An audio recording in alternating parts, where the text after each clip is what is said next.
Hello everyone, this is Shivangi. Welcome to Shiv classes. Video में discuss करने वाले हैं कि जो डिमांड कर्व है वो डाउनवर्ड स्लोपिंग क्यों होता है, नीचे की ओर झुका हुआ क्यों होता है, वो इस वीडियो में डिस्कस करने वाले हैं। तो चलिए स्टार्ट करते हैं।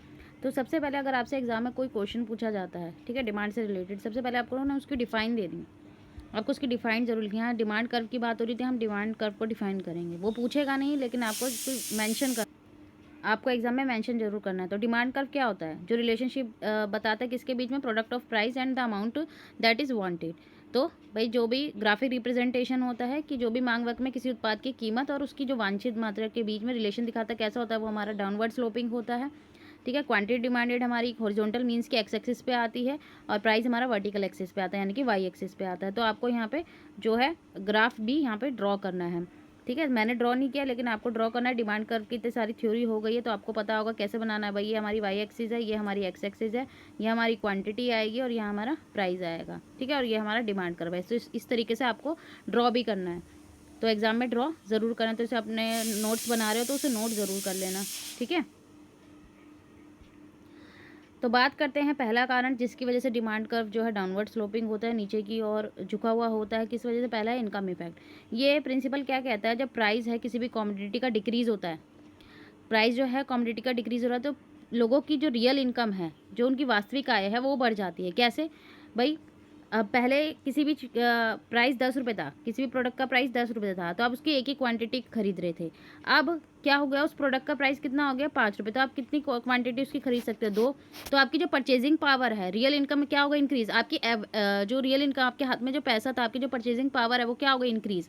ठीक है, आपकी वैसे इनकम इंक्रीज नहीं हुई कि भाई आप जहाँ काम करें उन्होंने आपकी सैलरी इंक्रीज कर दी, लेकिन जो आपकी रियल, आपके हाथ में जो रियलिटी में वास्तविक आय, जो आपके हाथ में पैसा है, वो आपका बढ़ गया है। क्योंकि अब जो कमोडिटी का प्राइस है वो डिक्रीज हो गया है, वस्तु का जो प्राइस है वो डिक्रीज हो गया है। ठीक है, तो ये यहाँ पे क्यों हो रहा है? प्यास लगी होगी। तो अब ऐसा जब होगा कि भाई प्राइस डिक्लाइन हो रहे हैं, कम हो रहे हैं, तो वो मनी क्या करेंगे? सेव करेंगे। ठीक है, स्पेंड लेस करेंगे। और या वो क्या करेंगे? ज़्यादा से ज़्यादा क्या करेंगे भाई? खरीदेंगे, चीज़ें खरीदेंगे, सामान खरीदेंगे।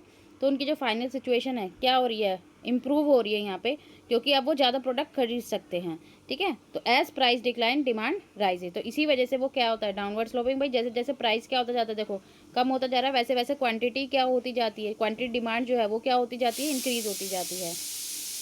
नेक्स्ट आता है हमारा सब्सटीट्यूशन इफेक्ट। तो यहाँ पे सब्सटीट्यूशन इफेक्ट क्या होता है भाई? यहाँ पे हम बात करें कि एग्जांपल लेके चलते हैं। इंडिया में जो कंज्यूमर है, ठीक है, वो यहाँ पे कॉफ़ी और टी को भाई मिक्स और मैच करके चलते हैं कि भाई टी के प्राइस बढ़ रहे हैं तो वो कॉफ़ी पे शिफ्ट कर जाएंगे, कॉफ़ी के प्राइस पर बढ़ रहे हैं तो वो टी पे शिफ्ट कर जाएंगे।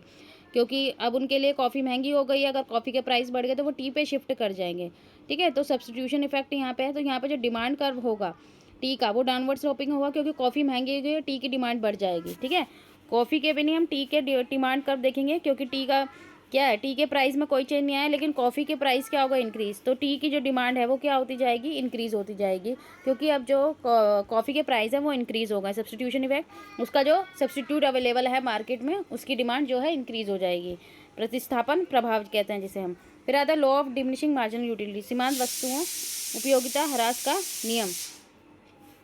तो ये प्रिंसिपल क्या कहता है? Amount of a good increase so does it marginal useful. यह सिद्धांत बताता है कि जैसे जैसे किसी वस्तु की मात्रा बढ़ती है, वैसे उसकी सीमांत उपयोगिता भी क्या होती जाती है?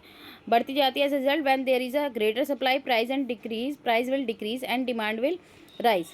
तो भाई अब यहाँ पे क्या कह रहा है कि जो अमाउंट है, ठीक है, अमाउंट ऑफ गुड इंक्रीजेज, जो गुड है भाई उसकी जो मात्रा है वो बढ़ती जा रही है, तो उसकी जो यूटिलिटी है वो भी इंक्रीज़ होएगी, लोग उसको यूज़ करना चाहेंगे।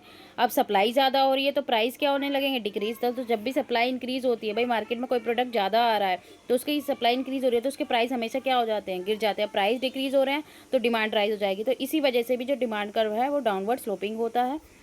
ठीक है, यहाँ पे हमारी वीडियो खत्म होती है। आई होप आपको क्लियर हो गया होगा। अगर वीडियो अच्छी लगी तो like it, share and subscribe my channel. Thank you.